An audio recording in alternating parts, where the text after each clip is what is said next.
बोल श्री सदगुरु भगवान की जय।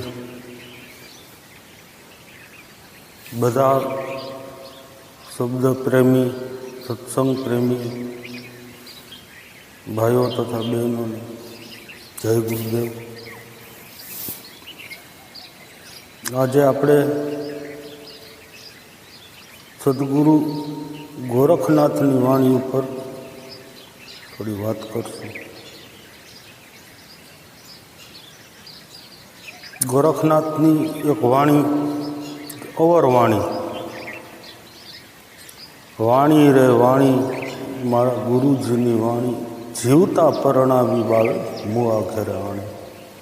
આ વાણી ગોરખનાથના અનુભવની વાણી છે, ધ્યાનની વાણી છે।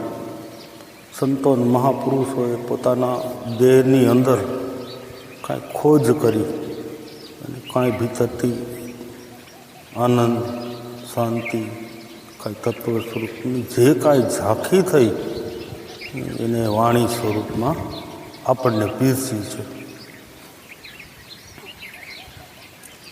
ધ્યાનની વાણીનું સંતો મહાપુરુષોનું જે ધ્યાનનું જ્ઞાન છે શબ્દોથી પર છે, શબ્દોમાં તો છે નહીં, પણ છતાં સંતો અને મહાપુરુષો આ જગતના કલ્યાણ માટે એને શબ્દોમાં લાવવાની કોશિશ કરે છે। આ વાણી જે છે ગોરખનાથની અનુભવ વાણી છે, અંતર ધ્યાનની વાણી છે।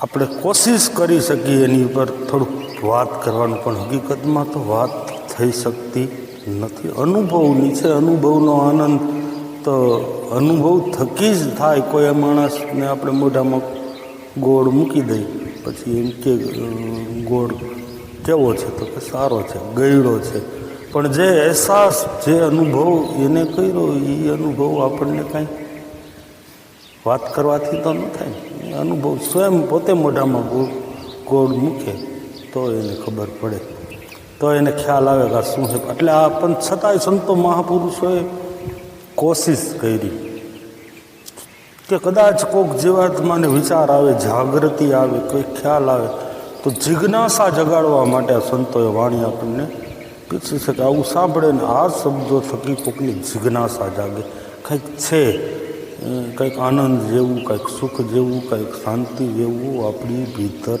છે એનો ખ્યાલ આવે તો જીવાત્માની થોડીક જિજ્ઞાસા જગાડવાની। તો આપણે કોશિશ કરી એ વાત ઉપર વાત કરી અને કોશિશ કરી છે કે કોઈ જીવાત્માને આનાથી જિજ્ઞાસા જાગે। સંતો એ માટે લખ્યું છે, કંઈ દેખાડવા માટે કે કંઈ થઈ કે કંઈ કરી બતાવવા માટે સંતોએ, મહાપુરુષોએ કોઈ વાણી લખી નથી। ને આપણે પણ કોઈ કરી બતાવવા હાટું થઈ કે કોઈને એમ કંઈક ઊંચું નીચું દેખાડવા માટે સંતો મહાપુરુષો ક્યારેય જ્ઞાન કરતા નથી। પણ આ સત્સંગ, આ વાણી સાંભળીને કોઈક જિજ્ઞાસુ જીવાત્માની જિજ્ઞાસા જાગે અને ઘટમાં કંઈક અભ્યાસ કરે તો એને ખ્યાલ આવે, જાગે। એટલે જાગો લોકો મત સુવો, મત કરો નીંદ સે પ્યાર, કે જૈસો સપનો રેન કો એસો હે સંસાર। સંતો મહાપુરુષો કંઈક જાગવાની વાત કરે તો જાગવું એટલે સવાર પડે ને ઉઠે, હવે કોઈ જાગતા હોય, પણ સંતો મહાપુરુષો એમ જાગવાની વાત નહીં, તારા ભીતર જાગ, તું જાગ, જાગ જાગ મન હજી ક્યું સૂતા, એ જાગૃત નગરી કો ચોર ન લૂટે, જખ મારેગા જમદૂતા। તું કોણ છો, ક્યાંથી આવ્યો છે, ક્યાં જવાનું? આ તો 4 દિવસની ચાંદની આ જગત છે, તો આજ છે ને કાલ ન હોય, તો તું તો અનાદિકાળથી છો। સંતો મહાપુરુષો પોકારી પોકારી કે તું કીધું ન છો, ચંદા ભી નહોતા, સૂરજ ભી નહોતા, એ નહોતા 9 લખ તારા, એ બ્રહ્મા વિષ્ણુના જન્મ બી નહોતા, તે દિવસના ભેખ અમારા, તો તે દિવસનો તું છો આત્મા સ્વરૂપે।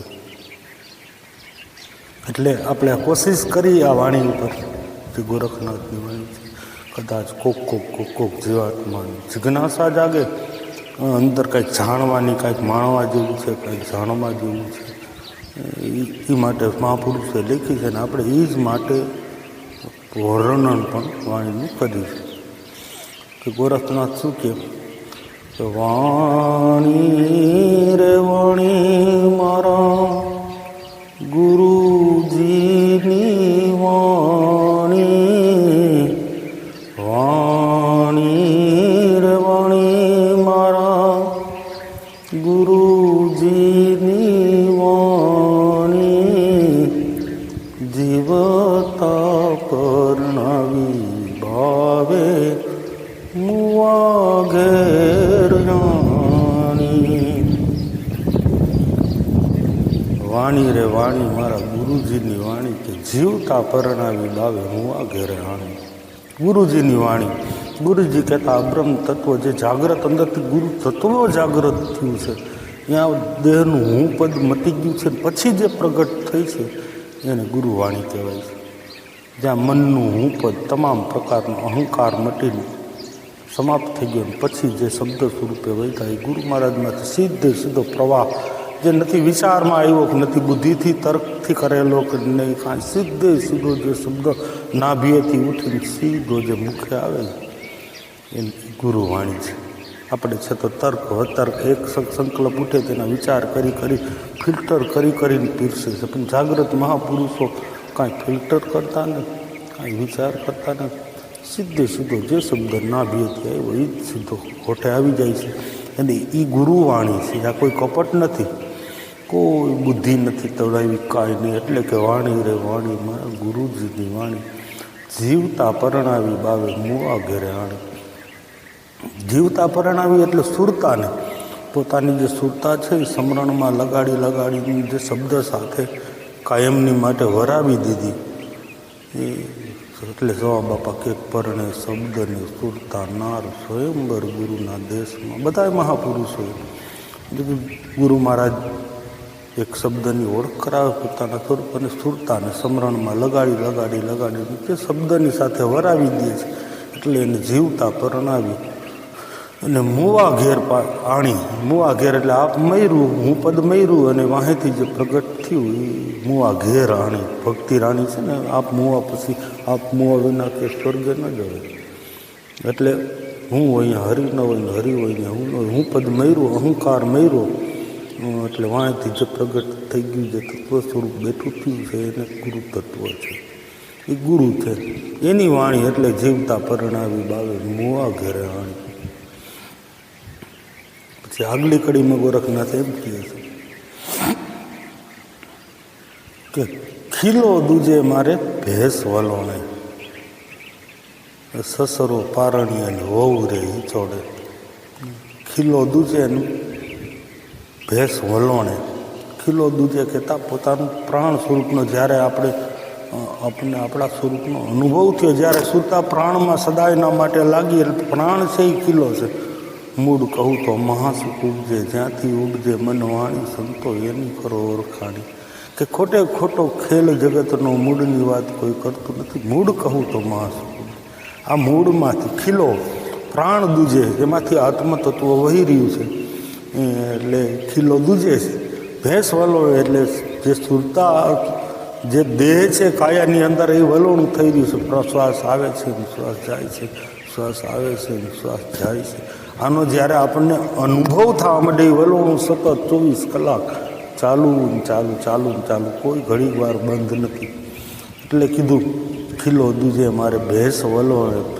દેહ આનંદ લે છે નિજાને. આના વસ્તુ જ્યારે આપણા જીવણ સાહેબ એમ કહે છે કે કાયાને કીધી રાધાના હાથમાંને કીધો કાન, જેથી હું દેહનું ભૂલી ભાન તેથી દાસી કહેવાની. આપણા આ નિજાનંદ જે સ્વ સ્વરૂપનો આનંદ છે, અહીંયા ખીલો દૂજે ને ભેંસ વલોવે છે. સસરો પારણીએ વહુ હિચોડે.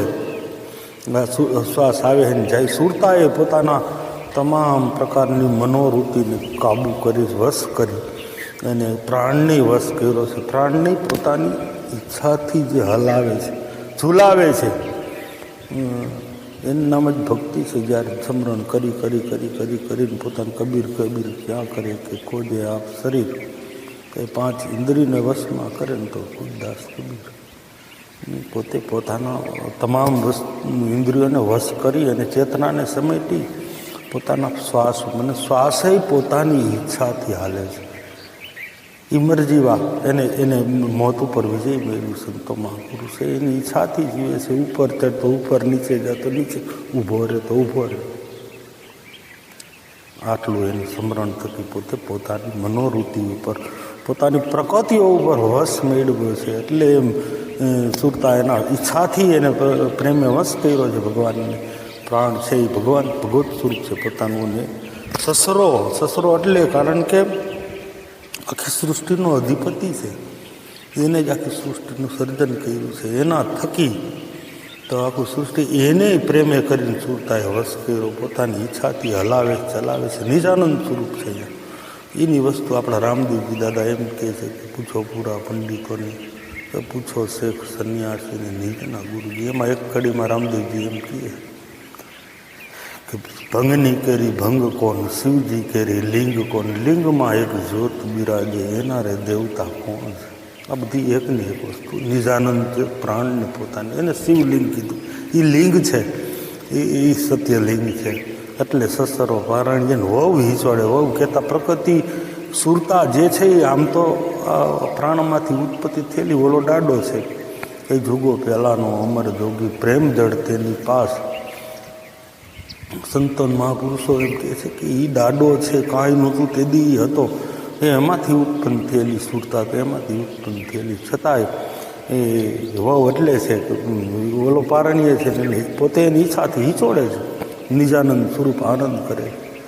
એટલે સસરો પારણીય વહુજી હિંચોડે. વાણી રે વાણી મારા ગુરુજીની વાણી. કે ખેતર પાક્યું ને રખેવાળને ખાધો,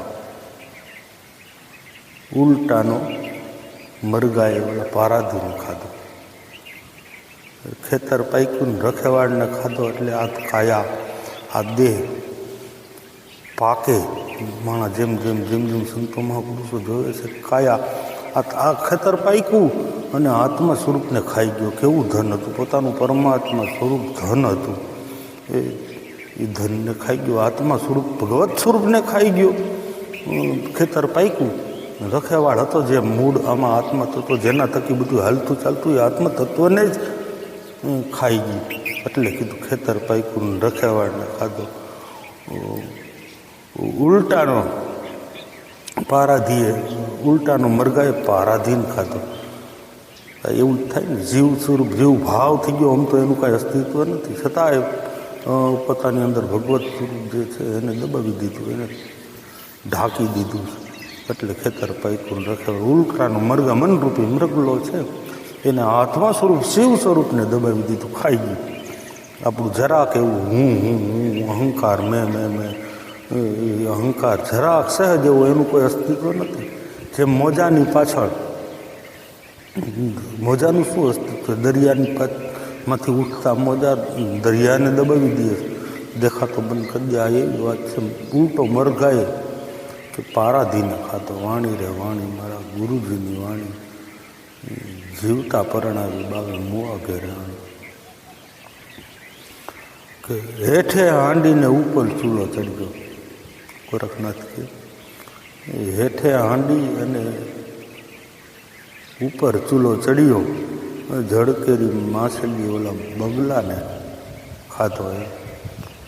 હેઠે હાંડી અને ઉપર ચૂલો ચડ્યો.